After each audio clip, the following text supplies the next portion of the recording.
This is Eagle Owl, and today the Eagles will draft Jihaad Campbell to replace Nakobe Dean. We're gonna talk about it. Also, we got to talk about Moro Ojomo. If he have a big season, can that big payday come early? And lastly, we got to talk about my guy Jahan Dotson working in the off season. Him and his Q&A about Eagle fans. But let's get straight into it. All right, man, before we hop straight into it, it's strange. I was just talking about Nolan Smith and his leadership and how he's going to be the new leader of the Philadelphia Eagles, with like Brandon Graham being gone and CJ Gardner Johnson being traded to Houston. So Jalen Walker, a guy that's supposed to be going top 15, I don't see him getting out of the top 10. He talked about Nolan Smith, and this is what he had to say. Howie too, the other day. I just feel like I know you're not going to be there for him at 32. I understand that, but I can't imagine he's not scheming away because he just somehow finds a way to get all those Georgia Bulldogs on the team. Nolan and Jordan and Jalen and Dean and Ringo, Lewis, they're all there. There has to be, Right. is there a linebacker group chat, a Georgia linebacker group chat? We have one every year. I'm not a we don't have one for all the linebackers together, but I have one with the current linebackers and Smile and still some of the guys from my freshman year. And we still texting it till this day. What is the best advice you've gotten from them? Have you talked to any of those guys? And maybe just tell me which one of them, the NFL Georgia Bulldogs, you sort of go to when you have questions. Right. I go to Nolan Smith. Nolan, I had the opportunity to play with him my freshman year. He gave me the opportunity he was in my ear during my freshman year. He had the injury, of course, against Florida, and I took over his role, and him giving me guidance of being in the outside back room at the time. He guided me in the best direction, and then still to this day, having him as a big brother is great. He gives me the guidance, and if I had any question, I know he'll give me a straightforward answer. What's he tell you? What do you ask? What does he tell you? I can ask him anything, really anything. It could be he's a phone call away. I know he'll answer right off the bat. That's pretty cool. Kay Adams tried to, talk to him like, about the Eagles, right? And you want to go there. All the Georgia guys going there. But let's be honest, this dude is an absolute beast. He's going top 15.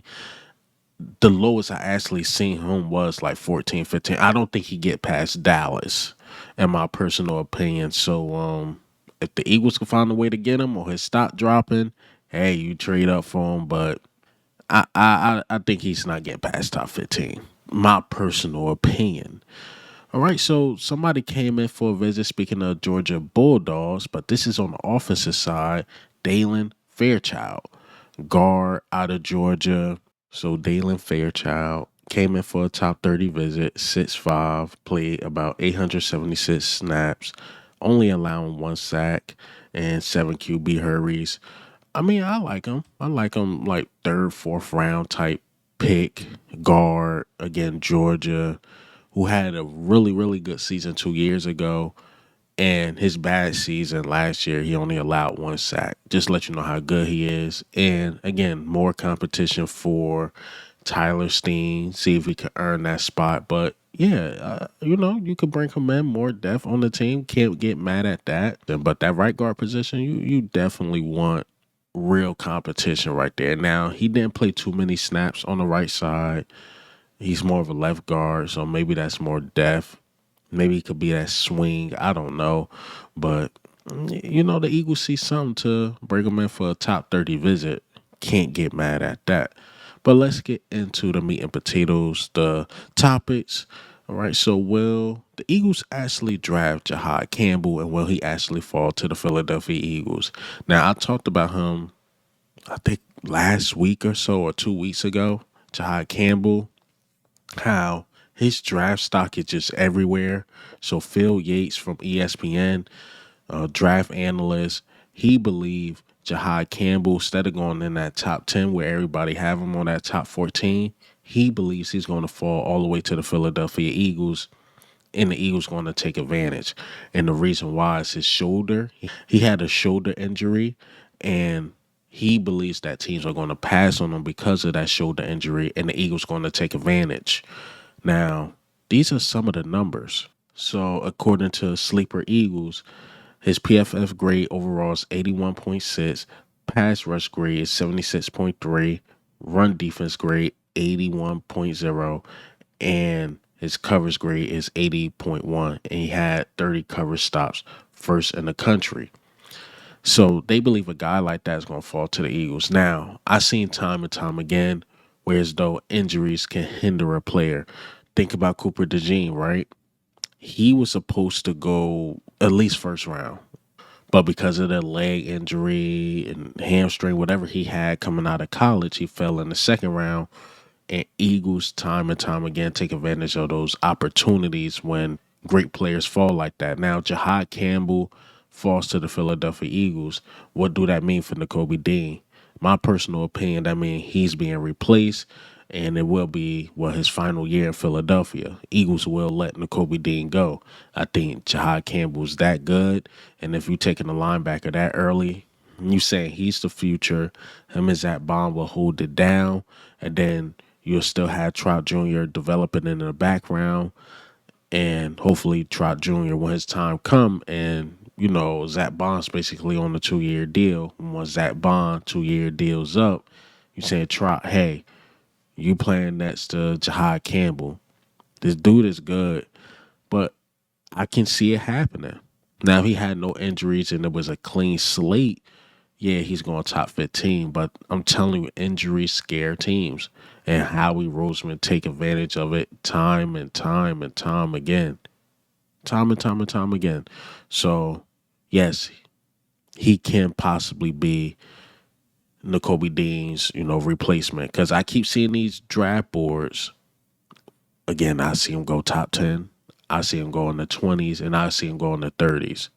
So the little petty stuff teams don't like, again, Howie Roseman take advantage of. Think about it. I think the Lions were ahead of us, if I'm not mistaken, or we was ahead of them. And Quinyon Mitchell fell in the 20s.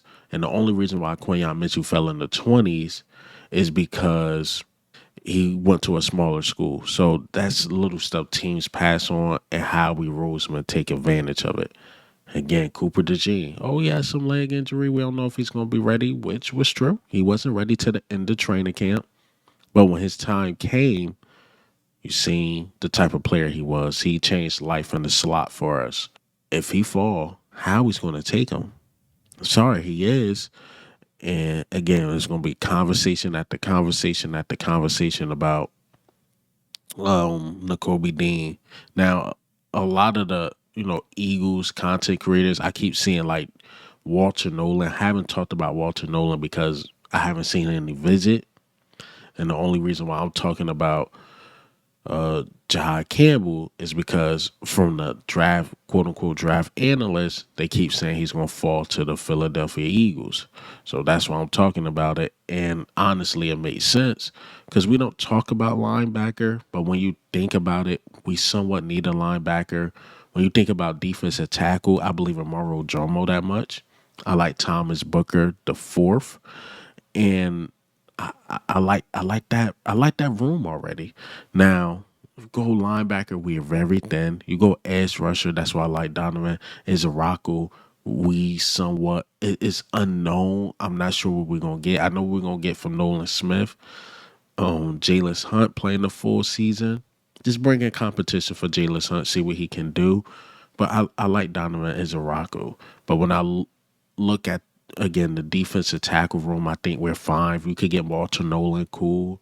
But the edges in the linebacker room, somewhat got me like I don't know. I know a lot of people talk about safety, but I believe in Sidney Brown a lot. I think he'll be fine. But again, if Jihaad Campbell fall right there, you have to take him. All right, so let's get into the next topic. Speaking of defensive tackles, Moro Ojomo. We haven't talked about this, but he's going into year 3, I believe. Yeah, he's going into year 3. So that means contract time coming up the following season. Will we extend him? Will we just have this defensive tackle room rotating a lot? Because he can have a big payday. He can definitely have a big payday if he plays up to par. We're talking about a 7th round guy out of Texas. And Elliot Shore Parks brought this up like, yo, if Moro Jomo had that type of year, You could extend him early. I know we try. I think we tried with Milton Williams, but he gambled on himself, like he was gonna have that type of year.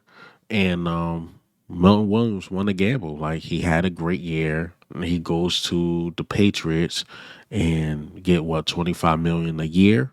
So will Moro Ojomo try to gamble on himself, or will he take an extension, take a team friendly extension with the Philadelphia Eagles? We will see.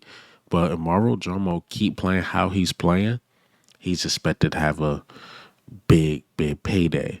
And I hope he do. I hope he do. Even if it's not with us, that means he's playing at a high level with us. If he goes somewhere else and have his big payday, so hopefully, he plays up to par. Last but certainly not least, Jahan Dotson putting in the work. We know he's expected to have a bigger role. He was asked about Philadelphia Eagles and about the fans, and this is what he had to say. So he said, I feel like the whole city of Philadelphia supports me, kind of like how it was when I was in Penn State. The Super Bowl felt like a home game.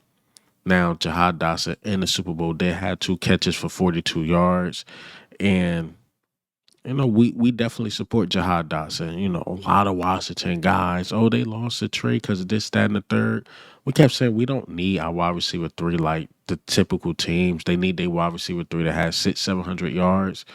No, we just need our wide receiver three to be extremely reliable. And that's what Jihad Dotson was, because Quez Watkins wasn't reliable.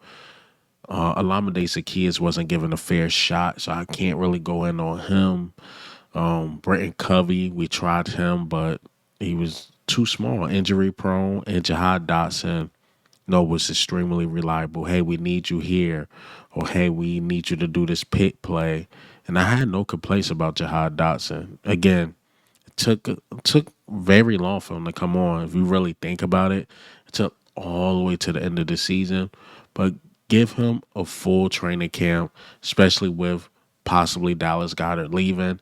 Now he could take that production and excel his production. He could take Dallas Goedert. Maybe he could get 300-400 yards, or the yards that Dallas Goedert used to get, and give it to Jihad Dotson. Let him be a true wide receiver three, since we not going to have that tight end threat more than likely.